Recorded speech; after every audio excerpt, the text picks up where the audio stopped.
pour ce début de semaine, nous allons dénoncer, nous l'avons fait il y a quelques jours, une lenteur dans la réalisation d'une infrastructure hydroélectrique, avec même un volet photovoltaïque dans ce cas-ci. Il s'agit du barrage de Bini Awarak, c'est dans la Damawa. Alors, c'est un projet qui aurait déjà dû prendre corps, et ce n'est que cette année qu'on a payé justement environ 1 milliard pour indemnisation des populations qui sont dans l'air, qui constitue l'emprise pour la réalisation des travaux, chose que nous félicitons. Mais le projet en réalité devrait être réalisé depuis 2017-2018 par là. Il y a énormément de retard. Et au niveau du budget, on est à 393 milliards désormais, constituant quasiment le double de ce qui avait été initialement budgétisé. Et ça, c'est un vrai problème. Pourquoi ces lenteurs et pourquoi, chez nous, les projets sont toujours en situation de surcoût? C'est ce que nous dénonçons ce matin. Vous êtes de quel côté du pays là, vous nous rappelez? C'est la Damawa. La Damawa. Le barrage de Bini Awarak. Bini Awarak.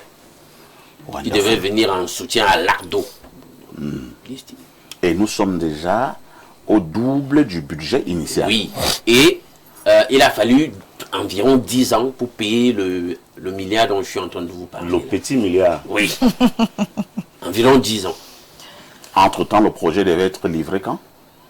Initialement, c'est des choses qu'on devrait avoir, puisque c'est des projets même initiés, pensés depuis 2012. Donc, on devrait déjà, dans les 2019, avoir la réalisation du projet.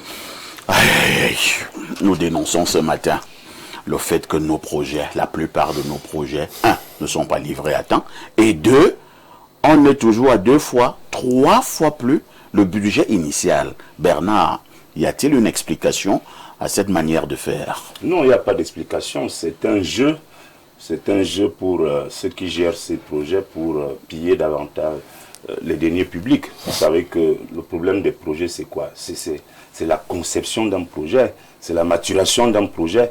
Donc quand les gens sont au ministère du plan de l'aménagement du territoire, ils montent des projets avec des bailleurs de fonds, les partenaires au développement, les partenaires latéraux et multilatéraux, les Camerounais qui vont monter ces projets parfois préfèrent sacrifier les intérêts de notre pays pour faire la politique de ceux qui vont financer et se partager de l'argent. Donc au départ, ils montent un projet, ils le donnent un coût, ils évaluent un coût, et au chemin faisant, on se rend compte que presque tous les, pour parler exclusivement des barrages, parfois ici, tous les barrages ont échoué. Tous les projets de construction des barrages ont échoué. C'est la malédiction? Oui, c'est pas la malédiction, c'est une volonté de ceux qui ont monté ces projets pour se faire énormément de milliards. Donc, si vous prenez tous les barrages qui, aujourd'hui, devraient nous produire du courant, de l'énergie, vous vous rendez compte qu'on a des problèmes de délestage aujourd'hui au Cameroun, parce que tous ces barrages auraient dû fonctionner déjà et permettre à ce que le courant soit disponible pour toutes les 10 régions. Vous avez vu hier, par exemple, la finale de la Coupe d'Afrique. Il y a des gens qui n'ont pas regardé le match. Il y avait, par exemple, il y a des quartiers qui étaient parce qu'il n'y avait pas d'électricité. Effectivement. Donc, je voudrais attirer votre attention sur les personnes qui montent, les fonctionnaires qui montent des projets. Au Minepad, par exemple, ces projets sont au départ mal pensés, mal concoctés. Et puis, les prévisions financières, quand on veut budgétiser des projets, on tient compte quand même de beaucoup de paramètres. Mais on a l'impression que c'est des apprentis sorciers qui font toujours, qui montent souvent ces projets, pour qu'on soit surpris, parce que parfois ici, vous montez un projet, vous avez des ingénieurs, vous avez des techniciens de haut niveau. Quand vous finissez de monter ce projet, vous donnez une évaluation financière plus ou moins acceptable. Ça veut dire quoi? Alain Douk dit que le projet est parti du simple au double. Parfait. Et jusque-là, il n'est pas abouti. Jusque-là. Donc, si vous faites, par exemple, une projection de 50 milliards de francs CFA pour le financement d'un barrage, et qu'à la fin, on vous impose un rajout même de 55 milliards ou de 60, c'est acceptable. C'est acceptable.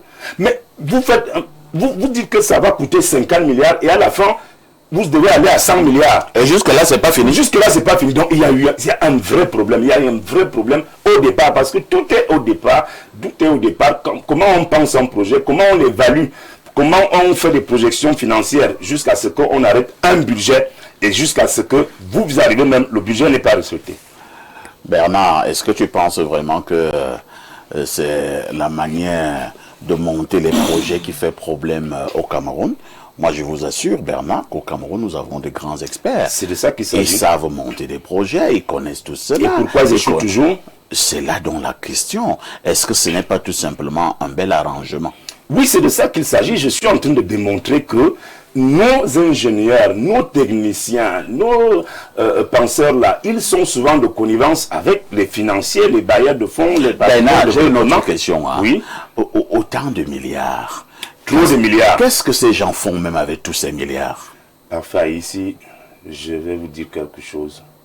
Si Dieu visite nos maisons, par exemple à Yaoundé seulement, oui. Si Dieu visite les maisons de ceux qui nous gèrent et nous dirigent, nous aurons même au moins 3 000 à 5 000 milliards liquides à récupérer, à financer de grands projets. L'argent est dans les maisons. Incroyable. L'argent qui se trouve dans les résidences ici peut faire peur aux banquiers. Alors, il y a beaucoup d'argent parce que cet argent-là est liquide. On se le partage. Ce n'est pas un argent qui va dans les banques parce que la banque, il y a des traçabilités. La NIF peut s'interroger quelle est la provenance. Donc les gens gardent ces milliards dans les maisons. Il y a des milliers de milliards dans nos maisons.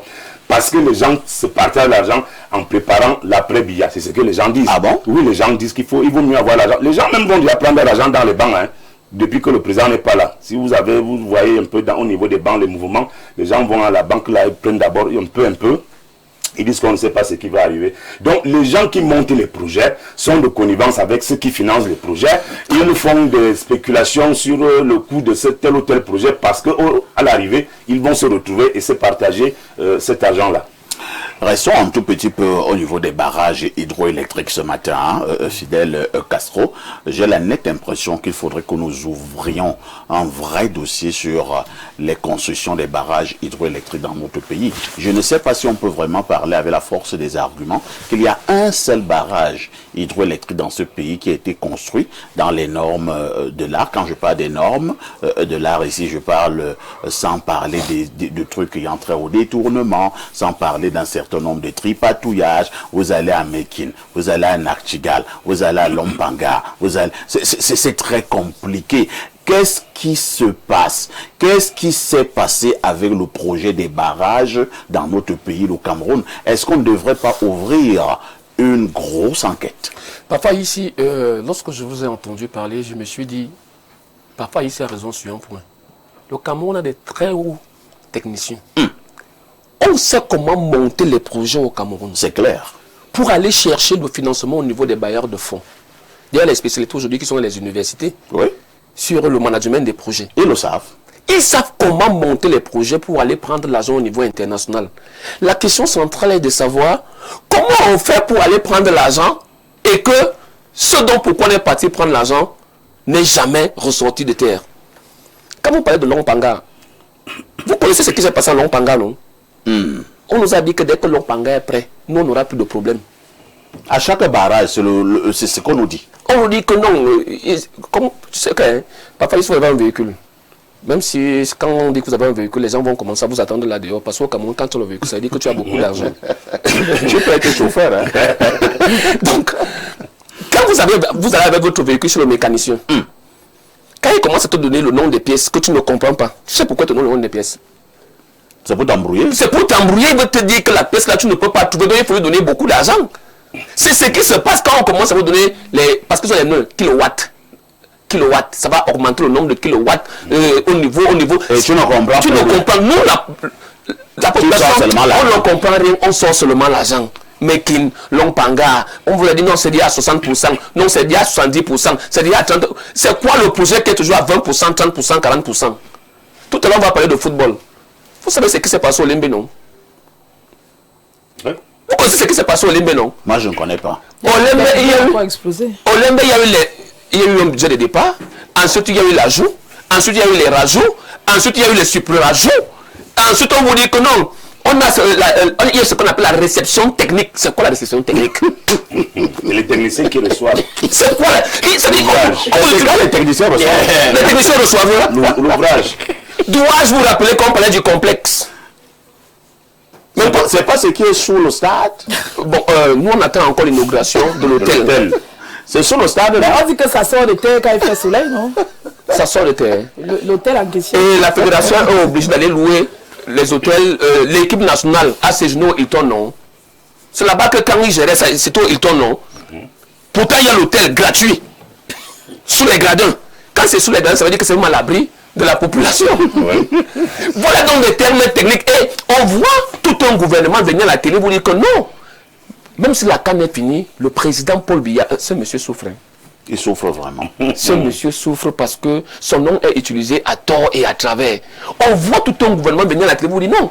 Vraiment, le président de la République, monsieur Paul Biya, est concentré sur le dossier. Là, même si la canne est terminée, il tient à ce que le projet d'Olembe soit réalisé. Oui.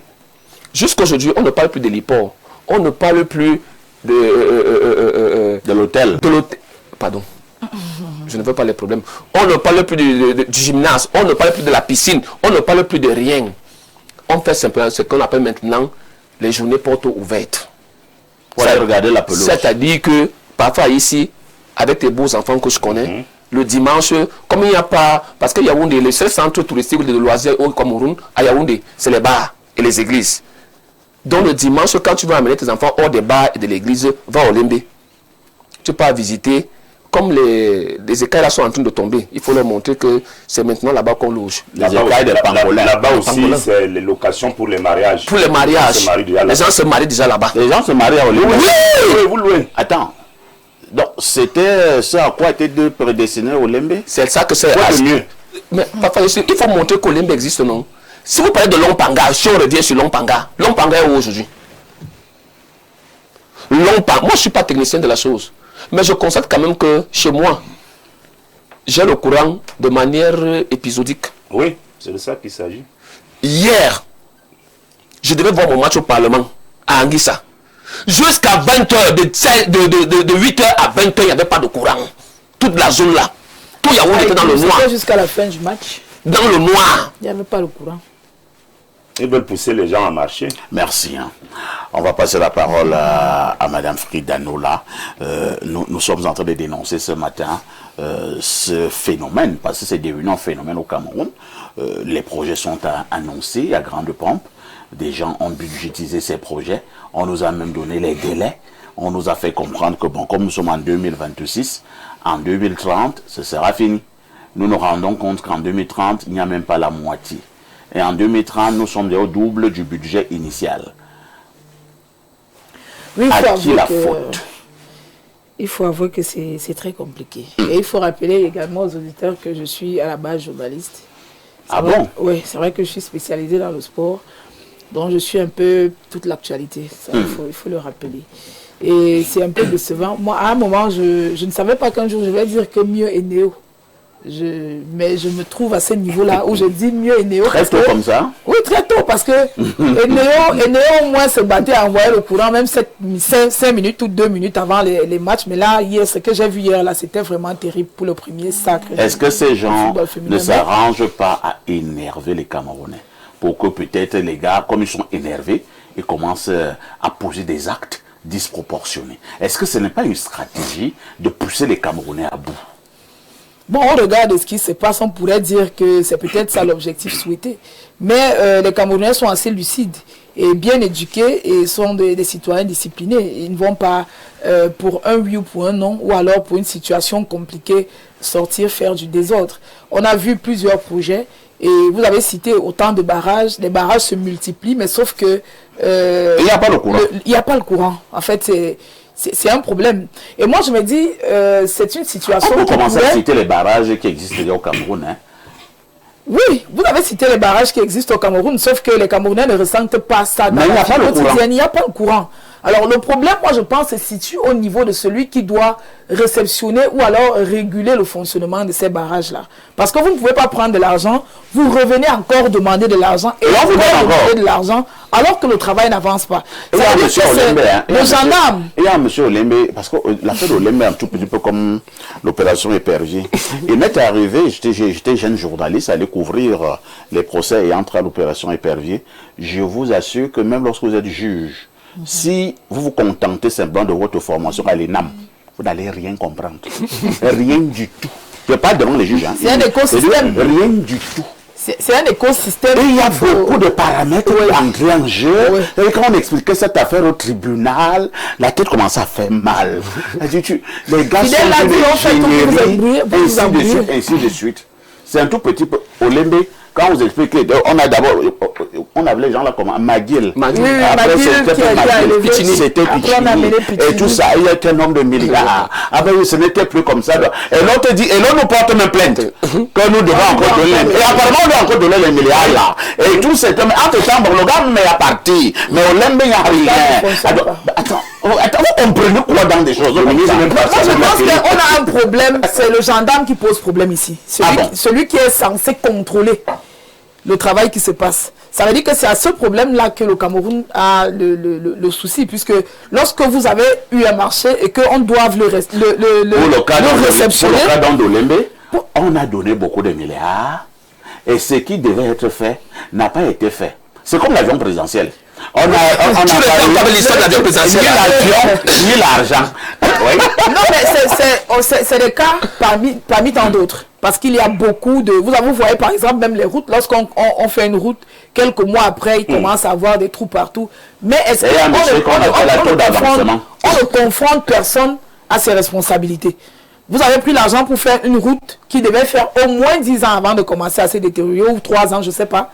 Mais elle commence à se détériorer dans les jours qui suivent. Avant l'inauguration, la route se détériore. Mais on vous dit qu'il y a une cérémonie de réception, on a réceptionné la route. Ça veut dire qu'il y a un problème au niveau du contrôle et de la réception de ces infrastructures-là. Et si les choses ne sont pas faites, vous avez vu par exemple le barrage de Bini dont on a parlé, on est à pratiquement 20 ans. La population attend et on connaît toute la difficulté qu'il y a dans ces régions-là du Nord Cameroun pour que les populations puissent avoir de l'eau potable. Qui souffrent souvent soit d'inondations, soit du choléra qui commence souvent de ce côté-là. Ça veut dire que ces personnes qui sont responsables pour la construction de ces barrages-là ne prennent pas en compte les vies qui sont de ce côté-là pour pouvoir livrer le bon travail dans les délais. Alain Douk. Nous allons poser une question ce matin. Elle me vient à l'esprit. De qui se moque-t-on? Ah, certainement du contribuable. Parce qu'in fine, qui paiera la note? Le contribuable. C'est le contribuable. Oui.